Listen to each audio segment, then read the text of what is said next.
strong performance is the main thing. They're on a loss streak at the moment for long, so breaking that would obviously be massive, but I think you just take as much as you can get in terms of showing your strengths. Yep. Show them some resilience and having some good play. A game would be big. And it also, like, it's really important to put up a fight as well, just because they need to put on a show. You know, in Vietnam coming up, like I think it's a huge moment to move the LCK to a different country. I know we just did Hong Kong, but this is just the regular season going overseas, and that is so incredibly cool, and we kind of want it to be good. So hoping that Kiwoom DRX can certainly show us something here, as already they're showing us some bans. The Varus, the Rumble, and the Orianna have been pretty permanently banned. I think for specific players, the Bard and Andil has certainly deserved a ban of that one. Yep, a lot of teams respect banning his Bard. Bard in general has been banned more frequently in the first three. Now that we get the Nautilus ban, Karma, a looming threat. I feel with the Nautilus being unavailable, we have obviously seen some teams run Nautilus into that, have that kill pressure. So really emphasizing that pick here. Pantheon stands out to me as what is left available. There is obviously other strong junglers that can be traded, like the Jarvan, the Xin Zhao. So maybe there's a lot of junglers up, actually. So maybe you could even look towards the mid instead if you're happy trading those powerful junglers. There's still like the prospect of the Azir being open and available. They just go straight for the Jarvan. And if I'm Kiwoom DRX here, I feel like an Ezreal Pantheon rotation would be pretty solid. Ezreal into Jarvan, really, really good. And the Pantheon, obviously, very strong in those early skirmishes. You could even forego the Pantheon for now. It would lock you into it for the third pick. Oh, the Wadid special. Yeah, the Ezreal Neeko has been a popular lane. I don't love Neeko into Jarvan, just because we have seen some Jarvan will ult the Neeko. And she kind of has to ult defensively, but then she can't rocket belt through the Cataclysm, so can make some struggles, and the Ashe Seraphine immediately comes out. Yeah, this is the thing that was really scary. You saw the Nautilus ban, and my first thought was, oh, they're just going to Ashe Seraphine. And obviously the Karma would have been a better choice, but without that available, I mean, this becomes very, very strong. And we just saw Ezreal Neeko lose to this yesterday. Yep. Like, we know that it is very powerful. I think the Pantheon does add an extra layer to this one. I think if it was something other than a Neeko, a Xin Zhao could have been even more powerful, as we are going to be redoing the draft. But already we're seeing the bottom lanes and jungles locked in, and probably some bans freeing up perhaps an interesting top lane matchup. Yeah, so everything is going to be staying. I don't know whether it was a last pick or... it was a ban mistake. So the mistake was in the second round of bans, though. So I think someone just messed up, pressed the wrong button, and now we're just going to run through the draft again. Yeah, this was talked about. I think it was just yesterday we had another similar... Yeah, we almost got Garen mid. Yeah. It was going to be so sick. That would have been really fun. But obviously it was talked about then, but if you missed it, if teams are immediate in like, hey, mistake happened... yeah, then you can do it. Verify, you can obviously stop before... Which is sad, because the next team's giving away the information. Yeah, because when we miss out on the Vikla moment, you know? That Vikla moment where he, like, locks Zyra and everything just goes to hell for KT, but they still win. Like, that was so cool! Yeah, you occasionally get those moments, but a lot more of the time, it's just like, oh, this game's over now. Yeah, it's a disaster. We're forced to play this. It's a very good point. Yeah, let's get Wadid's impression of what he thinks this bottom lane is going to be able to do. I think I am absolutely I have no idea how he thinks about it. What do you think, Wadid, of Ezreal Neeko? Right, so I think they see Jarvan, so that's why they picked Ezreal, because you have such a great mobility into the Jarvan, but I think, again, they have to snowball early on the bot side against Ashe Seraphine with the Pantheon. Otherwise, I don't think this champion is going to work. It has insane losing streak right now, so they're going to prove. Well, we'll see what they can do. I personally think they locked Ezreal because it's LazyFeel. He doesn't play anything else. He just locks Ezreal every single game. As the Anivia is going to be taken away. But thank you so much, Wadid, for the insight. It's actually very cool that we get to, you know, have a little bit of a peek in at the space. Significantly less vague than his social media. I know. Yeah, he was actually very precise. It's almost like he's putting on a persona on social media or something like that. So, I don't know. Maybe he can tell us. See? Now he's gone. Yeah. Very vague. Extraordinarily vague, Wadid, right there. So interesting that they actually choose to ban Azir for Kiwoom DRX. I was thinking, okay, what are you going to play mid? Because Ezreal obviously has a lot of safety, but into Ashe Seraphine Jarvan, I'm thinking if you're playing in a mobile pick, you're going to be targeted heavily here. Azir was something I was thinking of, even the Aurora as well. A pick where, you know, if the Ashe arrow is fired mid, you can avoid it, or you can't just get ulted by Jarvan and then chain CC'd off the back. Ryze comes in as a ban. I understand the power of Ryze Pantheon being very formidable, especially with the enemy ban, but I also think that Ryze would have been a bit of a trap, right? Would have been a vulnerable target. And the Ryze has been struggling recently, even with the early success we saw from Ryze Pantheon. So I think for me, I would just go like something like the Aurora and just have the safety to get out of sticky situations. Yep, and that's exactly what they're going to do. Gen.G, with their opportunity now, see what Kiin is going to be blind picking towards the top side of the map, especially with J-Spand. It does open the floor to a lot of different things. I hope it's not Gnar. I imagine Chovy's just going to play Annie. I feel it. I know Aurora is often considered a counterpick into it, but I just have a feeling he's going to lock it anyway. As a Renekton, a consideration here. Blind Renekton is counterable, obviously, with that Gnar that we were talking about before. Rich, very happy to pick it. Yep. But Kiin just feels like he's going to be okay in the matchup regardless. And I think big bruises with a Seraphine are so strong. It's a sort of comp you want where you can just buff them up. They have all that damage output, but given the additional okay, survivability, that would have absolutely made sense, the Yasuo there. And I think ultimately for Kiwoom DRX, probably just going to be the Gnar. They could flex the Aurora up to the top, but it's likely just going to be the Gnar into the Renekton, and it is the Annie you were talking about, despite the fact we typically see the Aurora picked into it. This gives a ton of engage to Gen.G, which is why I think it was even more important that Ucal was on a pick that has that extra element of safety. Otherwise, he would have just been a sit and duck. If he played something like, I don't know, Victor here, would feel very unplayable. There's a lot of early pressure from this side of Kiwoom DRX. An ability to snowball the game a little bit faster, I'd say, than Gen.G, around the Pantheon in particular, who has that early pressure. But you need to get the ball rolling, because I think if you just play out into the mid-game, this Gen.G composition becomes so fearsome on the back of all this CC and team fights. And we've seen Renekton just kind of run games when he has the buffs from his team, especially if Kiin has a good time into lane against Rich. Yeah, I think it so much does come down to that, right? I think mid lane, top lane, both winning matchups for Kiwoom DRX, but it's all about how you actually play out the lanes. Rich has been a bit of a liability in recent matches. If they lose this one, it's going to be 5 losses in a row for Kiwoom DRX. So obviously things haven't been necessarily going well. They're going to need a boost. And I think playing around some winning matchups, certainly going to be a good start, but are they going to be winning into the solo laners of Gen.G? That is the question, as we'll just have to find out as we head towards the Rift.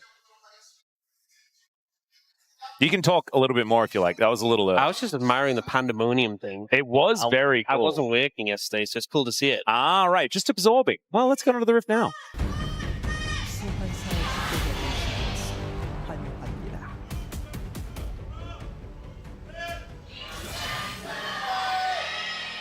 All right, here we are, ladies and gentlemen.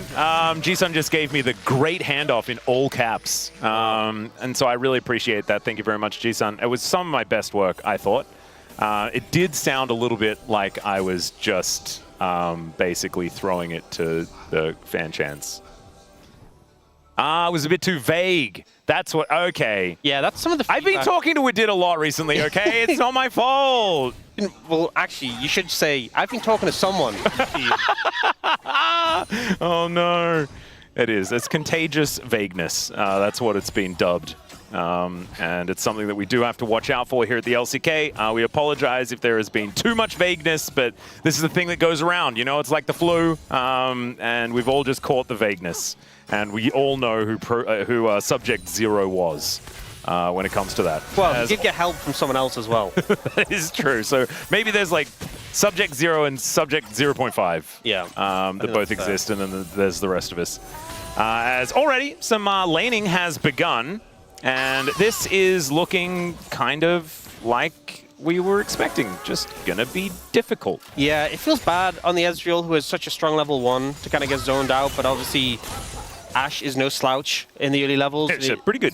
It's just so consistent as well. The thing with Ezreal, if you have your Mystic Shot blocked by a minion or it misses, then the Ashe can just walk up and order you down. Duro's doing a good job of getting poked down here, though. And the problem is, there was Andil missing all of his buttons as well. And I think you do need to kind of land some of those if you do want to be able to stand toe-to-toe in lane. Yeah, LazyFeel already cleansed. Oh, good. That's already on cooldown. And now Canyon's using this pressure they have in the bot lane to push forward and contest this blue buff. You can see Willer is just going to have to watch him. Both of them have Smite, though. So we'll just have to see whether Willer can actually lock this one down. Looks like Canyon's just going to be annoying. As he will come back again. He's kind of dragging Andil over here and forcing him to trying to help out his jungler. And this just means LazyFeel, who's already low on HP, is getting pressured more and more. Now, Willer's going to try and go for the blast steal. This would actually waste a lot of time. As down it will go. That's going to be the Canyon steal. And, well, who really stole it? Because I guess Canyon really did stake a claim, but it was in the enemy jungle. So it was almost Willer stealing away his own stuff. Trying to steal away his own stuff. Yeah. The Canyon comes out ahead. And LazyFeel has to recall. That's the thing, if you're under tower solo and you just don't have any pressure onto the Ashe, very easy for it just to keep volleying the Ezreal, who ended up getting chunked out. Does come back with a Kiin refillable, which is an okay early buy for an Ezreal. But Renekton being on a little bit of a loss streak. And I will say a lot of those teams who've been losing on it are bottom of the table teams. One of them was perfect, though. Yeah, KT loss as well is a bit more surprising. I think we are seeing some of the shortcomings of Renekton, being that a lot of teams will be blinding him, and there are picks that give him a hard time.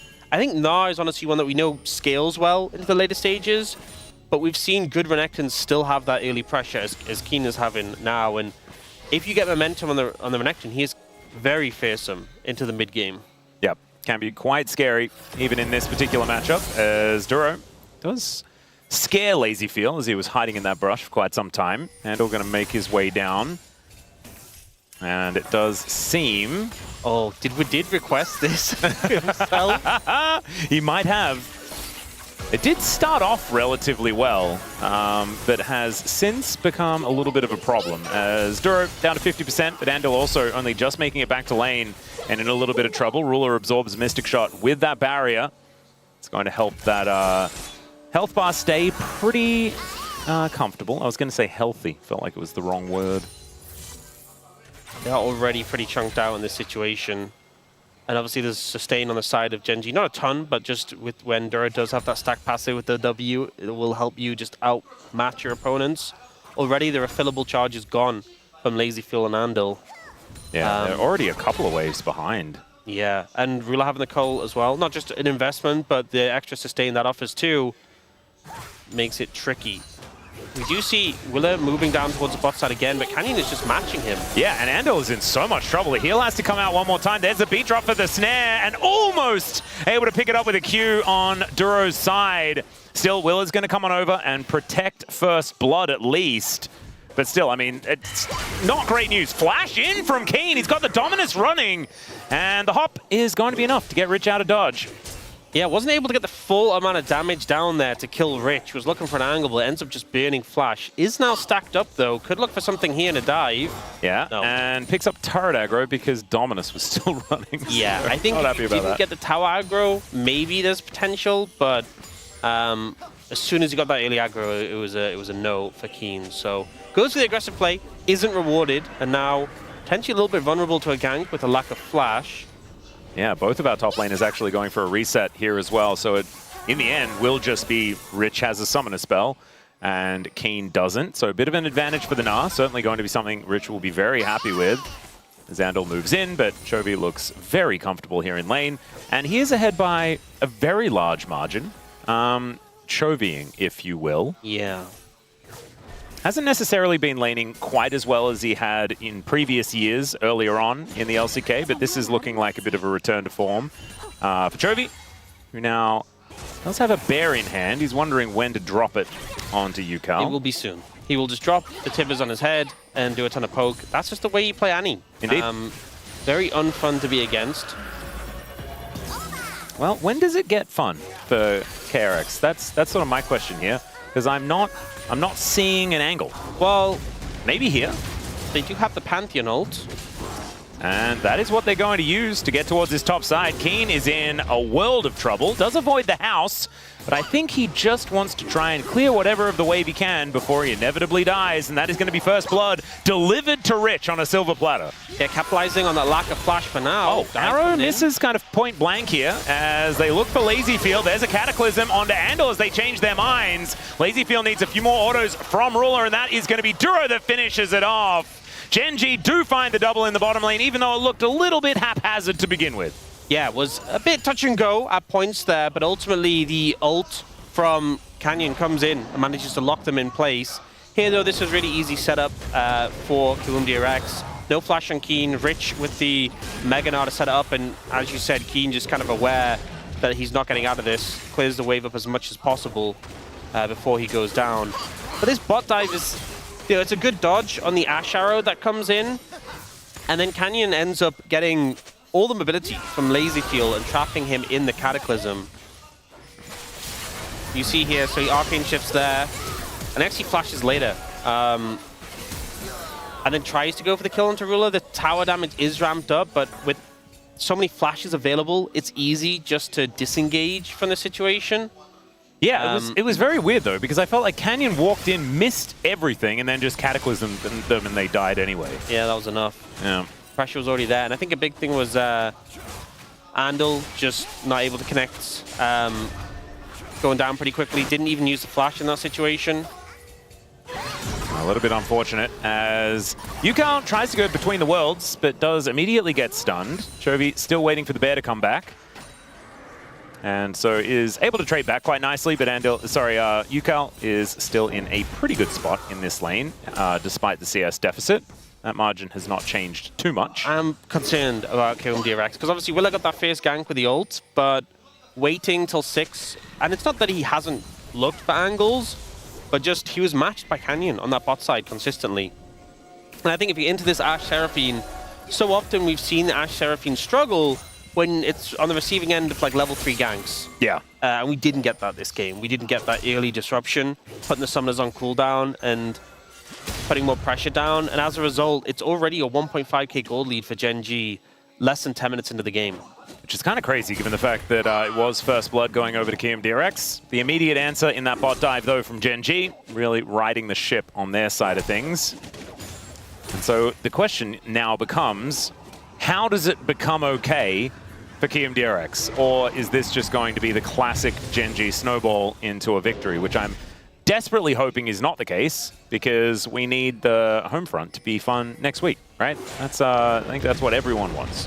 Well, there is the potential for snapping gauges onto the immobile bot lane of Gen.G, so even if they're behind, it's not completely doomed, but it does get harder, significantly harder. So if I'm Kiwoom DRX, I'd be looking at Ruler specifically now, who is flashless. You have the setup from Neeko, you have the Pantheon as well. That's something you can look to punish and capitalize on, so we'll see if they're able to pull it off. Oh, there's the encore. It's just going to interrupt the back, and down will go Andil. Yes, they had to invest a flash, but Andil is no longer. Not sure how that really started. I mean, I know it started with the Ashe arrow, but Andil has flash, has his clone that can block the Ashe arrow. So getting caught out like that, not something you typically expect from a Neeko. And so here they are. He gets hit by an arrow. That's why. I'm just surprised if it was his clone on cooldown. Maybe that's why Ruler went for it, because otherwise you'd think he'd use that to block the arrow. Yes. And if he doesn't have it, then I think you just flash. But I guess it was maybe like, hey, I'm not gonna die here. Ultimately goes down. And that's the second death in a row we've seen from Andil where that summoner remains unused. And that flash is maintained. Well, at least he'll have it for a potential fight coming up. Yeah, and now Duro is flashless. Ruler still doesn't have his up yet, so I really think Kiwoom DRX need to capitalize on this sooner rather than later. We'll try and make something happen, as Andil is disguised as Ucal for the moment. I don't think they're buying it at this stage, as Chovy just dash cannons in. We'll be able to catch Ucal in the weirding and does get a nice bit of electrocute damage there. But we do have a Drake spawning in 3 seconds time. Double Dragon for Gen.G is a big deal. Willa is down here to try and defend. Duro in a bit of an unfortunate position, but surround sound and a few extra buttons is going to keep him safe. And now the ulti to get on top of Chovy here. In comes Willa, but Chovy's sort of sussed it out a little bit early, and now Tibbers is just being annoying to the Pantheon.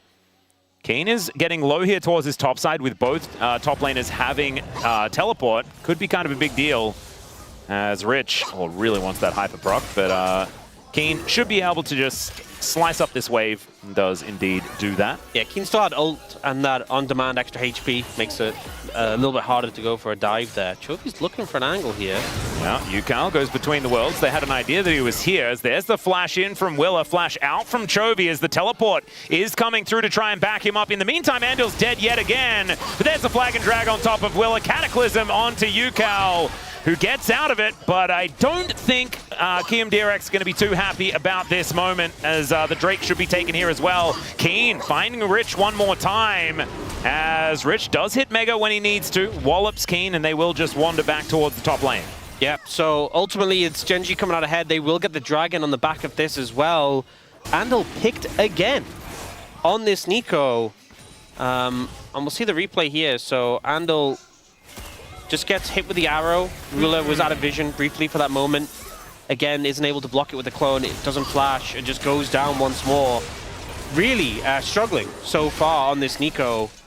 3 deaths in a row without using that summoner. I think he needs to start flashing. That is absolutely true. I feel like it might be that mindset of like, I'm saving it for a big ult, but if you die 3 times in a row... Yeah, and it's also, you know, the game has been going for longer than that, as we've got a bit of a gank here towards Rich, who's extraordinarily dead. That's a setup that this composition has. Not much ability to play when you get flash stunned and then the follow-up is there. There is so much snap engage from Gen.G that it means it's very hard to slow the pace of the game down, and they already have a 3,500 gold lead at 14 minutes, so I don't think this game is going to get any easier for Kiwoom DRX at this point. I think they've missed the mark on what they wanted to achieve. It's a Hextech Soul that really doesn't help with the state of the game. Yeah, I don't think it's all that meaningful, because right now Gen.G are running away with it a little bit faster than perhaps a Soul is going to be relevant in. It just kind of really puts a timer on it. I mean, Kiwoom DRX already kind of were playing against a timer, but now it's like you absolutely have to figure out, if not this next dragon, then, I mean, that makes it extremely difficult, but you absolutely, the 4th dragon, you can't give over. Oh. And I don't know if they're going to be ready by then. Oh, God. Andil is dead again. That's 4. Still waiting for that flash to be used. Yeah. Someone needs to... You know, at this point, if you didn't use it the first 3 times... Maybe just save it for game 2. Yeah. That could be the way. I don't know what flashing would have necessarily done in that moment either, because he might have just been dead anyway. I think it's just frustrating to see a Neeko chain die like this, but I think Gen.G are doing a good job of punishing Andil and picking him off at any opportunity. Notice he also hasn't been able to finish his Rocket Belt yet, which is typically that extra tool that a Neeko has to either... I mean, normally it's for engaging, but we've seen so many mids use it for disengaging, for safety. Yep. And I think some of these situations could have been circumvented without having to commit a flash. Oh, arrow. But just simply that Rocket Belt. We see there Ucal, kind of what I was talking about in draft, the value of having the Aurora when the Ashe arrows get fired at you. Unfortunately, though, still eats a bear. Yeah. It was just a little bit more difficult to avoid that one. Both dash cannons are completed for both Ucal and Chovy. As Chovy is just going to pull back Tibbers, and Ucal is going to go back home. Yeah, this is looking a little bit dire for Kiwoom DRX. They're going to need something drastic. Perhaps a flash from the Neeko. As, all right, Andil is going to enlist the help of Shelly. The problem is now, the point I was talking about to look for the big engage was when Ruler and Duro both didn't have flashes. They're now back available, and if you go for a big engage on this 3rd dragon or on this Herald, and Ruler or Duro flash or engage, the fight is lost, and probably the game is just over at that point. So ideally they try and force those summoners without it being a full 5v5. Like a low committal that just gets the bot lane sums would be ideal for Kiwoom DRX. And then you can start to really set up for fights on the back of those summoners being unavailable. Yeah, find yourself a dragon fight. That would be optimal if they do have an advantage, but finding advantages like that in this game just seems a bridge too far, as I believe Ucal just got back here. And Chovy's looking for him once again. There's a dash cannon in, finds another bear. And there's a cheeky Q as well. Tibbers is just going to be annoying for a little while until he gets pulled back there by Chovy. Yeah, Chovy's just having so much pressure here, finding these great trades, using the rocket belt so fluidly with the rest of the kit to dodge away and then set up for that Tibbers coming in. Has the largest gold lead in the game as well. And you know what? 20+ CS lead. Doesn't give over the free 50 gold from Tibbers. He never does. Yeah. He's actually so good at protecting Tibbers or killing Tibbers with an enemy turret. That's how you get a big gold lead like this. You don't just give your opponent 50 gold for free. And there's a lot of players that could take a lot of that advice. You know, even like the people that just throw their maidens away. That's the lesson you should take away. Not build rocket belt on every champion every game, which is the lesson some mid laners have taken from Chovy. Indeed. And in fact, I think everyone has. That has certainly been a thing. That's the most contagious thing that we've had, even more than the vagueness. Oh, I don't know about that. I feel like the vagueness has been very contagious. I feel like there's something else that is pretty contagious. Oh, yeah? Rift Heralds? I'm not going to talk about it right now. Okay. I'm going to continue being vague. Oh, wait a second. I think the thing that's contagious is still the vagueness. I think it's just taken hold. Oh no, we've lost Aux for a moment. As Andil goes in, he flashed! He used it! Duro took some damage. Ruler is also in a lot of trouble as Canyon goes in with a Cataclysm. Massive damage there. LazyFeel locks down the kill though, and now Rich is cleaning up. It is a double for Chovy though, who is starting to go ballistic in this fight. Finds a triple as he takes down the Aurora. And now there's an angry crocodile chasing away this prehistoric Yordle, and Gen.G will still win the fight in the end. Even though the initial engage... They took your advice, Aux, and it didn't work enough. I think the problem is this is that full 5v5, so they commit for the engage. They still get onto Duro, but they don't instantly kill Ruler and Duro. They're able to put some damage back in return, and then Canyon finds this great engage that comes through. And the fact that Rich has to flash to finish off the enemy support, it just means that Chovy, Kiin, and Canyon are unchecked in this fight. This is kind of what I mean, where like if they'd burnt the summoners before this fight, they could have just one-shot the bot lane and then still had the momentum in the fight. But I think they had to commit a bit too much, and they had no gas in the tank to deal with Chovy, Canyon, and Kiin. Something to note is that the top side of Gen.G didn't even flash. They had more to offer in that fight and didn't even need it. I think that's the problem with going into these fights when your targets do have those summoners available, is that you just have to burn a bit too much. And Chovy is so fed now that he alone can be the DPS they need. And he also hadn't actually gone back yet. So he went and cleared out top lane. I'm really scared about what he's going to be able to purchase, and that is a Magi's completed. This is a speedy Annie with the upgraded boots of swiftness as well. And yeah, the Magi's, as that gets stacked up, even faster. Goodness me. Okay, well, let's see what they can do about it. I mean, look, not to mention the Molten Shield. That movement speed without the shield, just there, 453. Yeah, he's booking it. There's a lot of Annies that go slower than that with the shield. I feel like obviously a big thing with Annie is flash Tibbers or the rocket belt Tibbers, but when you can just What about sprint Tibbers? Yeah, that's the game plan apparently. And with the Molten Shield as well, I can see a scenario LazyFeel arcane shifts and Chovy is like, well, I'm closing the distance. I will just keep running. The arcane shift over terrain, he just runs around it and he catches up to you anyway. Yeah, no, it's like he arcane shifts over, is like, oh, I made it out, and Chovy's already waiting there. All right, well, we got an ult in from Willa looking for an angle. Oh, the encore was gorgeous there from Duro. That was such a good disengage there from Willa and Duro to get out of that. Oh, there's the speedy Annie. Chovy just teleported, or did he run? We're not entirely sure. It's one of the two. His teleport is on cooldown though, so perhaps that's a bit of a giveaway. You know, especially with how they've changed teleport. Especially early game, it just kind of looked like they're walking over. Yeah, I think prior to the upgrade, he'd probably run faster. He probably would run faster. Oh, that's ridiculous. He is 3,200 gold ahead.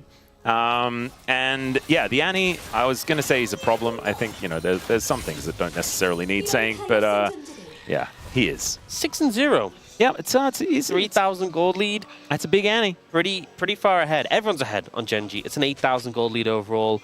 This game is getting into a bit of the done deal status. And also, it's 2 in a single dragon. So I was kind of talking about, okay, Kiwoom DRX need to figure out how we're going to be able to contest maybe the 3rd, but definitely the 4th dragon.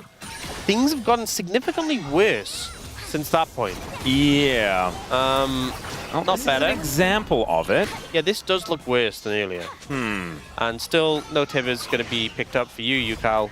And also, like, even more annoyingly, like, using the Molten Shield so he gets even more Tibbers annoying harass before he teleports back. Now he's using Tibbers as a ward. Oh, man. Chovy just split pushing with Reckless Abandon. We at least have some push from Rich towards his top side, but it's still Kiin with a 900 gold lead. The game has kind of fallen apart here for Kiwoom DRX. Oh, TP flank coming in. All right. No flash and it's from a Ruler. double TP from what I'm seeing. Yeah, Rich and Ucal both turn up. Oh, they could just hex get out. They don't even need to. Hang on. Arrow is going to sail away as Kiin is possibly in some trouble here. Slices to get himself out of there. Canyon wanted to go in, but was spotted by the sweeper. Will escape instead. Thought that was a bit of an angle. Is now Kiin looking to get on towards Rich here as the rest of Kiwoom DRX are looking to just take down this outer turret in the mid lane. There is bounty money up and available, so that trade is not actually that bad.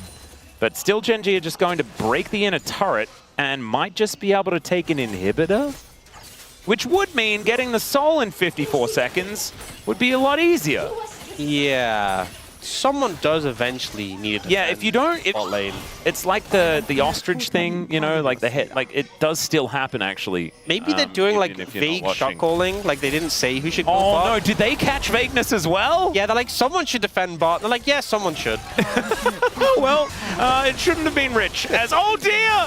Pantheon tried to go up and then went up a bit too far, you could say. Dear. Wait, hang on. This was set up so that they could get the Drake. Maybe it's set up so they can just win. Yeah, they could just... I think this might be the limit of how far... No, I thought so. Maybe they're going to push further. The minion wave is dead. They'll just hexgate out and go for the dragon. There it is. That's all team 5 of them. hexgating. That was very cool. Man, Jace must make so much money on the back of that.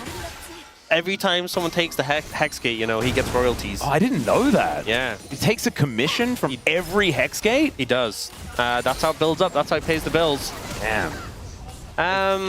There's someone in Zorn that's very upset about that. As they should be. Rich just gets run down. Honestly, he was the person who took upon himself to defend. Someone needed to. Unfortunately, didn't have a fun time of it. And I think this just kind of shows the difference in jungle strength right now. The second knockup was so nice to interrupt the ult. Yeah, but also he waited just too long. Yeah. And then there was a second knockup. Yeah. He wouldn't be able to do anything otherwise. Yeah. You know? I think he thought about it. He's like, oh, I know I can get out. And then... Yeah. Yeah. And then it went. Oh, and then he was dead. Chovy's doing the thing. He's running at him. Look how fast he is. Wait a second. And now he's got Hextech Soul as LazyFeel. Oh he might my almost God. just die to Tibbers. That's all right. Ucal's flashing for it. Chovy is going to flash away. Willa turns up as well. Let's see whether another Molten Shield is going to come out, but the spear is going to land true. There's the flash pop blossom that Andil's been looking for. And unfortunately, they just don't have any money. And so it doesn't mean anything at all. It's a double for Kiin off the back end. And now Canyon is looking to punish Willa for killing the Annie. And Willer is going to eventually probably die, as we can cue some yakety sacks, but I don't think he's getting out of this Cataclysm, as Canyon will just finally, I think, take down this Pantheon. In the meantime, LazyFeel does the walk strategy to get out of the arrow, and the rest of Gen.G are looking to push this one forward. Duro actually getting hurt by LazyFeel just a little bit here, but it's only the bottom lane that are up and available right now. 10 seconds approximately for Ucal, as there's a beautiful encore, and LazyFeel's going to go down even after the flash. The arrows were in the air, and they managed to find him. First Nexus turret goes down, and Gen.G looking to put them out of their misery here in game number 1. An absolute demolition of Kiwoom DRX here, and Gen.G looking absolutely fantastic to close out their round 1. Still, they're going to have to do it again in game number 2, but it's a pretty good start. Massive stomp coming out from Gen.G, and I think the laning was pretty excellent, which is kind of expected from them, but it was just Kiwoom DRX getting choked out. They found that engage towards the end